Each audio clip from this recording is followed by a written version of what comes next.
Hello, I'm Allon Barsom. Welcome to Global Controversies in Ophthalmology. It's my pleasure today to be joined by Beatrice Cochener from France and Oliver Findl from Austria. Beatrice, Oliver, welcome. We're going to talk today about multifocal lenses or presbyopia correcting intraocular lenses. Beatrice, can you tell us what you think has been the most significant evolution in lens technology to date in terms of the movement from technology of 10 years ago up to where we are now, and maybe a little about what you're doing in your practice when it comes to multifocal lenses? So I think that definitely 1 decade ago, the great evolution was to have a new generation of diffractive lenses, because the concept itself is so old that we had poor experiences in the past with these lenses, with halos and quality of vision that was impaired by the concept of multifocality, especially for the diffractive design. And so I think that we were lucky to have this new optic with asphericity, with apodization, with smoothing of the optic, just help us to provide a quite acceptable quality of vision. But to me, definitely, thinking about these last 10 years, the evolution to toric version, to trifocal lenses, and this new generation of diffractive lenses, which are called this extend depth of focus, are very interesting to provide us a nice compromise in the compensation of the loss of accommodation, in a sense that they are able to get rid of glasses with quite a nice quality of vision. I mean, not too many complain about halos and impairment of night driving, for instance. So in my hands, I would assume that I can recommend nowadays this lens, because we can predict the results, but we need still to select and inform the patients. And Oliver, how about you? What do you think have been the advances, and what do you do in your practice when it comes to multifocal? I think definitely introduction of toric lenses and perfecting design essentially of multifocals has helped a lot.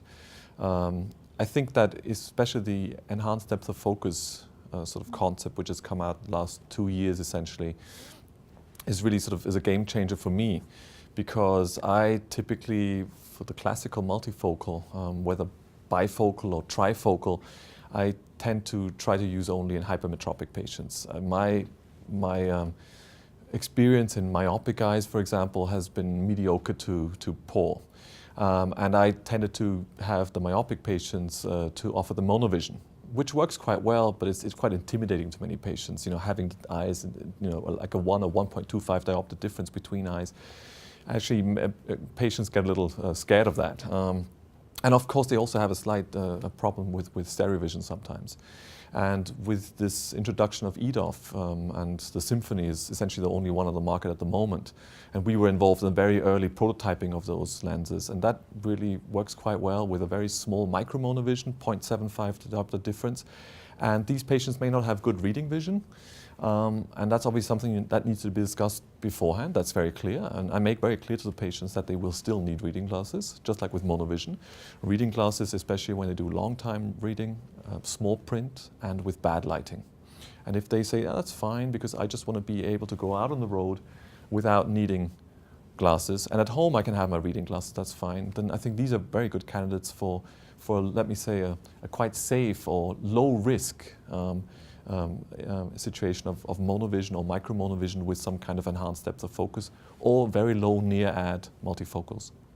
And do you think that the future of multifocal lenses will be in this lower ad group? So is there a magic number in terms of the discrepancy that the brain or the brain of these patients can resolve? There's an MF15 lens, there's an MF20 lens. The extended depth of focus lens is, I believe, about 1.5 diopters. But is there an amount that we'll find is the optimum amount, do you think, or does it depend on the actual design of the lens? I think, if I may first comment on what Oliver mentioned about the myopic patient, I think that it's a good example where information to the patients is really crucial. Besides checking the retina, of course, especially in myopic patients, when we're dealing with refractive lens exchange, I think that the patients need to be prepared to what he can expect. And for myopic, what I'm targeting nowadays is the first minus power of the lens calculation. I'm not really focusing on providing them some true monovision, but I'm more checking to leave them with some amount of myopia. And so that's a key issue, to know exactly how you can customize your lens to the expectation of the patients. And that's true that you need to take account of what he was doing before the surgery. And in my experience for myopic patients, there are a huge difference between the patients who are already used to monovision compared to the one who are just wearing contact lenses and who are still using glasses for reading vision. So that makes the selection difference. And so, by the way, coming to your last question about the future, I think that the key, the winner among all these lenses will be certainly the lens that can provide to the patients more independence to glasses, whatever the distance is, and the best compromise for quality of visions. I think that there is still a chance for trifocal lenses because they are good for this requirement of getting rid of glasses for the different distances, except that for quality of visions, we can still, of course, do better. But I will, again, bring your attention to the great progress of optics in this design, because we are able to provide a trifocal without losing more light energy than a bifocal. That's already a great advancement in terms of comprehensive action on the optics. And as Oliver mentioned, I think that these enlarged depths of focus are quite a new option to think about quality of vision. So the ideal would be to recover the accommodations. I guess that maybe one day we might be able to get that goal. But I mean, so far, I think that we are really happy with the last generation of multifocal lenses. I think I'd like to add, and I think you're absolutely right. I think you really have to sort of try to find the ideal lens for the patient, for what they want, and that will obviously vary, and that takes time. So that's a selection process essentially we're doing. And then the question of whether you may refrain from any kind of multifocal or enhanced depth of focus technology, or whether you want to dwell into it. And I think that's not always easy to find out from patients, what they may tolerate most. I'm just a little worried about, for example, giving a bifocal or classical bifocal or trifocal lens. We know that there are some explantation rates, which are probably higher than we would like them to be, of patients who just don't get along with these lenses, especially usually because of the halos. Sometimes also contrast sensitivity.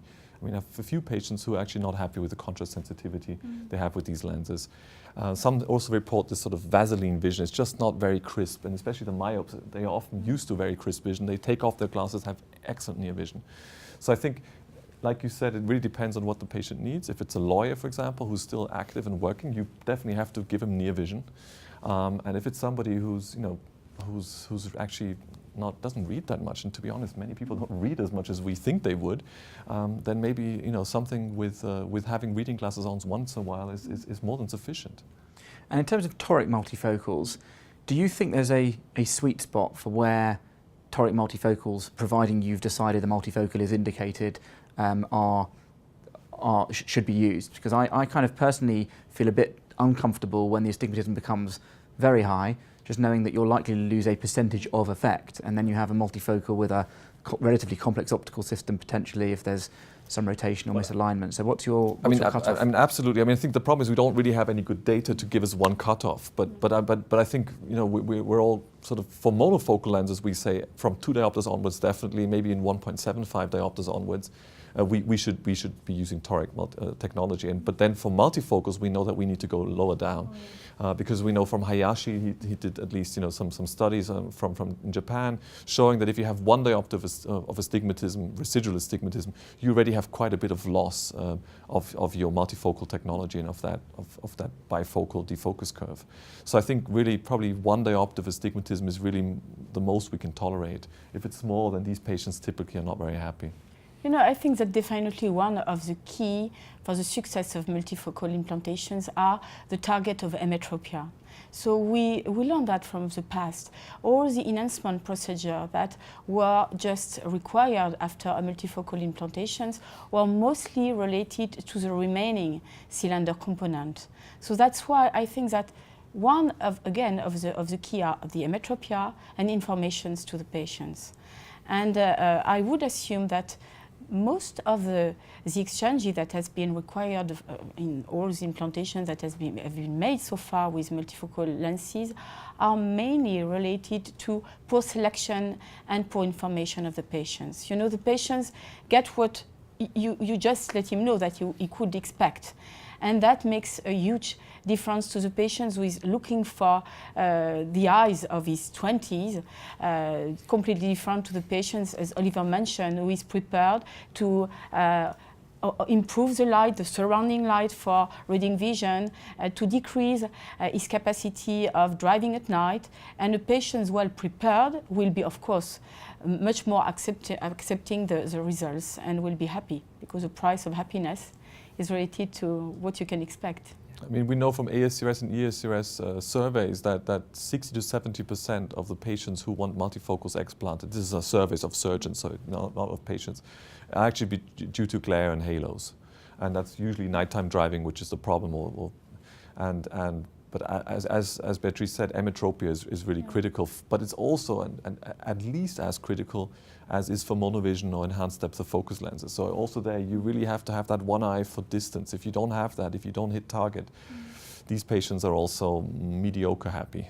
So I think not only for multifocal technology, but also for these other alternative technologies, getting emmetropia is important. And we still have a problem of a bell-shaped curve, not only astigmatism, but also for the sphere. So we want to hit -1/4, and then it turns out +0.5, or maybe even -1, and then we may have a problem. That's why I always like to do dissociated surgery. I don't like to do on one day bilateral cataract surgery, because these patients, it's really critical to be able to at least the other eye, the second eye, to try to fine-tune that accordingly, and you'll have a better outcome, and we know that. You know, there is a very interesting additional point to emphasize what Oliver mentioned about the emmetropia. We started with Symphony. I mean, we can mention this lens to be one of the pioneers for the in large depth of focus. We compared the two groups in the Concerto multicenter study. One group was targeting with micromonovision in one eye for the non-dominant one, and the other group for emmetropia in both. And we understood how important it is to find a compromise. If you leave too much myopia, the near vision is better, but more halos will be induced. And so you need to target the proper power just to define what could be the perfect target that can be offered to the patients. So we are stopping nowadays the micromonovision, at least in our country, according to these results, because we understood that finally patients will feel certainly more happy if you target emmetropia for the global distances, and they would prefer to have some reading glasses for near vision if it's the price to pay for the global comfort for the current activities in their life. Oliver, Beatrice, thank you very much for taking time out of your busy schedules to join us for Global Controversies. This is Allon Barsom signing out. Thank you.